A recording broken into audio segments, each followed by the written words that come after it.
Hello అండి. ఇప్పుడు మనం ఖైరతాబాద్ గణేష్ శోభాయాత్ర కోసం మాట్లాడుకుందాం. ఈసారి కూడా ఎప్పట్లాగే గణపతి నిమజ్జనానికి ప్రత్యేకంగా క్రేన్ ద్వారా అలంకారంతో శోభాయాత్ర ప్రారంభం కానుంది. పూలతో చేసిన అద్భుతమైన అలంకరణలు గణపతి చుట్టూ కాంతులు ఇస్తున్నాయి. గులాబీ, జాస్మిన్, చామంతి పూలతో చేసిన మాలలు గణపతిని మరింత అందంగా కనిపిస్తున్నాయి. గణపతిని సురక్షితంగా నిమజ్జనం చేయడానికి పెద్ద క్రేన్ సిద్ధంగా ఉంది. క్రేన్కి పూలతో అలంకరణ చేసి భక్తులు చూసేలా అద్భుతంగా ఉంది. శోభాయాత్రలో క్రేన్ అలంకరణ ప్రత్యేక ఆకర్షణగా నిలుస్తుంది. ఇక్కడ చూడ్డానికి కూడా చాలా చాలా చాలా బాగుందండి. డప్పులు, బాజాలు, నృత్యాలతో వాతావరణం పండగలా మారింది.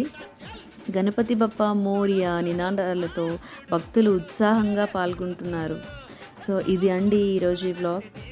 సో ఇంకా ఇలాంటి వీడియోస్ కోసం ప్లీజ్ సబ్స్క్రైబ్.